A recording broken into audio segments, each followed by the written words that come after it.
Torah. We're going to focus on Atlas Defense. My name is David Garcia, and I work with Symkind.ai. And we developed this Atlas Defense as a byproduct of a lot of inmates and people that are incarcerated. Either people get arrested and they just don't have the means to get a clear understanding of their case. And I personally have done 20 years incarcerated. Back when I was younger, I was in the streets. I was really doing some crazy stuff. And as a result, I wound up doing 20 years on two separate cases. But in that time of the 20 years, 15, I would say, was spent learning law, learning how to fight as a pro se litigant. And I've done it from the trial court level, I've done it from the appellate court level, all the way to the Supreme Court of the United States. And in that time, I realized the struggle that a lot of pro se inmates, or just inmates in general, who are trying to get their cases reactivated, or in the current, they're currently fighting their cases, and they just don't have the resources. The way everything is structured, especially when it comes to the law, is structured in such a way that there's a gap between the people who have the information and the people who do not have the information. And the money's made in between, because if you're not a lawyer and you need somebody to do some investigation or try to understand your case, the details of your case, 9 times out of 10, and I've seen it over 20 years, you got to get somebody in your family that's going to get online, that's going to do some research, going to reach out to an attorney. You got to try to get money together. But with Atlas Defense, for $19 a month, they can go up there and they can sit there, put their case in, and get some results as far as understanding where they are in the journey, in the fight. So we're going to start. We're going to go into talk to Atlas. This is Atlas Defense. Now, I went in here originally, and my goal was, I put the reports that in there, but typically you would go in, you'd hit this button down here, you go to your file, and you would find your reports, booking sheets, criminal complaints, police reports, anything you could find. Sometimes it's affidavits, sometimes it's witness affidavits. You're going to go ahead, you're going to load it up into the file, and you're going to have, right here we just have 3, but you'd have 4, 5, 6, whatever it is. And then when you come down here, you're going to hit read everything. At this point, Atlas is going to be able to read all the stuff relevant to your case, the documents. And then once he reads it, he's going to let you know that he's ready. Now, at this point, it's just like being with an attorney. You're going to go back and forth, explain it, and based on the information you give him, he's going to make his adjustments based on the actual documentation, based on the law. And what he's trying to do is put together your best attack. But he is not a lawyer. I am not a lawyer. So we can't tell you this is what you need to do as far as fighting pro se. But the ultimate goal is to be able to give this to your attorney and say, this is what I found. And I would like to just document this as part of the record, when you hire them. And most of them will do it, but some of them will be leery, because here is the biggest struggle. This is a pre-trial situation. So this is before you actually went to prison. You've been arrested. Now you're trying to understand your case. And a lot of times, especially with people that are incarcerated, this is where a lot of mistakes get made, because you're dealing with a public defender who has like 300 people that he's dealing with, and you're just another number. And anybody who's ever been in the system understands this is the worst place to be, because you don't have any resources. If you don't have any money, you don't have any resources. And even if you got 10 grand, them resources, the only focus on the lawyer at the time is just to get that money, and then kind of walk you through the process of ultimately maybe getting a plea bargain. So now you have an opportunity to go while you're out. If you made bond, or somebody who, a family member, can go online to Symkind.ai, get the family genome, the family plan, which has, anywhere from real estate. It has 71 genomes in there that are relevant to people who don't have a bunch of money, but trying to understand an industry. In this case, it's the criminal defense situation. So we put it in. You had 3 documents. Atlas comes back. He said he read all 3, police report, complaint. Now he wants to understand some things. Here's what jumps out before you even say a word. He's talking to the person.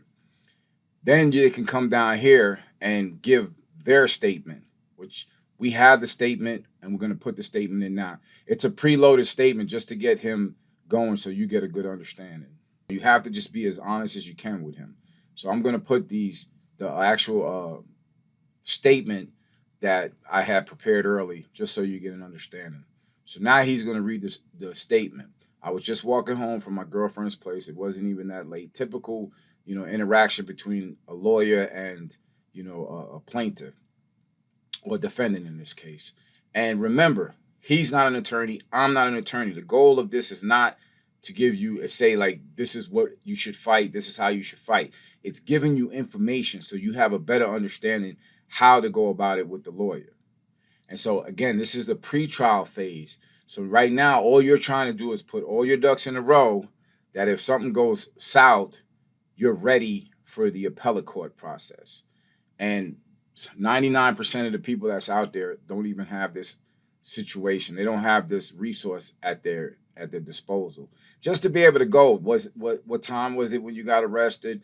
Anything. There's a lot of when you have a high dollar attorney, they'll find the smallest thing to use to your advantage. So at this point, we're done. We're gonna go. I'm done. He's gonna review everything and he's gonna come up with a report. And the report he's giving you is to give to the lawyer. So with that said, you give it to the lawyer. I would advise asking the lawyer, do you mind if I put this on the record?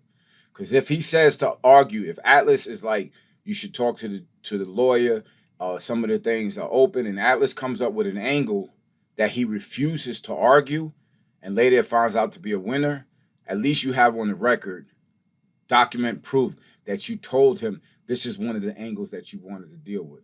Now, they have laws that protect, lawyers and judges and prosecutors, but what we're trying to do is to walk you through the process. And in the end, if say you went through the appellate court and you went all the way to the Supreme Court and they delivered you in a town like Butler County where I was in, and I watched them rule off center the entire time. At some point, they try to do it to make you sound crazy because you feel like you're arguing a specific claim. You're saying that the car was beige. And when they respond, they say, Mr. Garcia says that the house was blue. It wasn't blue. You never said anything about a house. You're talking about a car. And that's called ruling off center. It's deliberate because if you're a pro se litigant, it's hard to get back in court. So they rule off center because they're trying to wear you out. And so I deliberately put this into the genome so that stuff like that cannot happen. He's going to walk through it. He walked through it. You're going to get this right here, the documents, what we've covered. Pat down went beyond a weapons check per report, police report, all of this. And this is what you're supposed to ask the attorney when you bring them the document. These are the questions you want. So now you get a document. This is a PDF, and this is as professional as you can get. He walks you through the case, the documents reviewed, the relevant case law, and the questions that you need to ask the attorney. So you take this, you can modify it if you want, but what I would do is just hand it to the attorney and saying, I've done my research based on the law. This is what I feel is our best chance at either winning or finding some kind of middle ground. You give it to him. Now at this point, I don't know how many lawyers are going to be open to that, but at least you get it on the record. For those who are on the website and they have loved ones that are incarcerated, I was a pro se litigant the entire 14 years that I was in. I'm not telling you to use this as pro se. I am not an attorney. Atlas is not an attorney. So I'm not telling you that you can use this as a pro se. What I will say is me as a pro se litigant, I would absolutely use this to fight my case. I couldn't be in a better situation because I know the facts of my case. I'm presenting it to Atlas, who was designed for this specifically, and this is the structure that he gave me. Now, he could give this to me on my loved one, right? But I still don't have any money. So me personally, as a pro se litigant who knew how to fight, I would utilize this to continue my fight in the state courts. Again, they're going to come back. You can take the documents they have, you put it back in the Atlas. So now Atlas has what you started from in pre-trial before you went to prison, what was argued in your trial, the mistakes that were made. He's going to read your entire transcript, prepare it for the appellate court. And then when you get there, the point is everything he's going to do is going to walk you through to the end. And so if something's wrong, like you get like Butler County and they deliberately rule off center, it's going to show. It's not going to make sense to Atlas why they didn't give you relief in this particular situation. So once you have that document right there, if you're a pro se litigant, You find an attorney and give it to the attorney. As I said before, I was a pro se litigant. I would use it personally. Me, that's just my opinion. I'm not telling you to do that. I'm not qualified to tell you to do that. And then you just stay with it throughout. But as you can see, Atlas covers everything here. So if you have a loved one, if you're currently waiting trial, if you have a loved one that's been incarcerated for 20 years, grab their stuff, put it in here, walk it through. You'd be surprised at some of the things that'll get found, because lawyers typically, especially in my experience, I can only speak in my experience, the 20 years that I dealt with lawyers, is they don't care. If you don't have money, they don't care. If you have millions of dollars, they'll be at your beck and call. So now you have a lot of people that's incarcerated who don't have that kind of money, and then they get caught up in the system. So Atlas Defense, check it out. Try it on a loved one, see what happens. You got any questions, go ahead and give us an email. We appreciate the time. Hope you enjoyed this tutorial. If you enjoyed it a whole lot, go ahead and subscribe, and there's going to be plenty more dealing with other genomes. Take care.